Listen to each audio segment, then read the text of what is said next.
Alright, so here's how you can download my Lightroom preset and install it into Lightroom. You're going to be here on my Patreon, hit the download button. That will take you to this Google Drive. You can download the photo right here.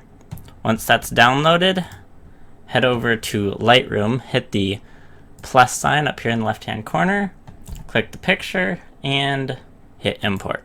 Now that it's imported, it just looks like there's a picture here, but actually this picture has all of the presets saved to it. So if you open up your side panel over here, you'll see that all the adjustment sliders are already moved to all the right positions for this photo.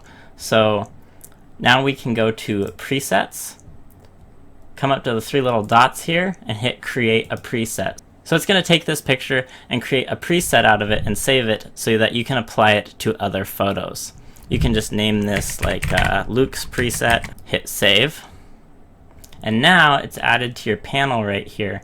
You can see I have Luke's preset. So I can go and set this photo back to its original colors, which looks like that, and then all you'd have to do is click on presets down here, go to Luke's preset, click on it, and boom, all the edits are there. And just remember, this is kind of a starting point, so if you upload a picture and apply this preset, it might not look identical to how this photo is. Maybe your brightness was brighter to start with, or whatever. Your starting point may be different than my starting point, and so the edit is going to look a little different when you apply it. So just remember, this is a good starting point, and then you want to still go in and maybe tinker with the brightness or the saturation just to make things look good in your photo. But this is a great place where I always start with my photos, as I just come in, apply my preset, and then I can make slight little adjustments if it needs it.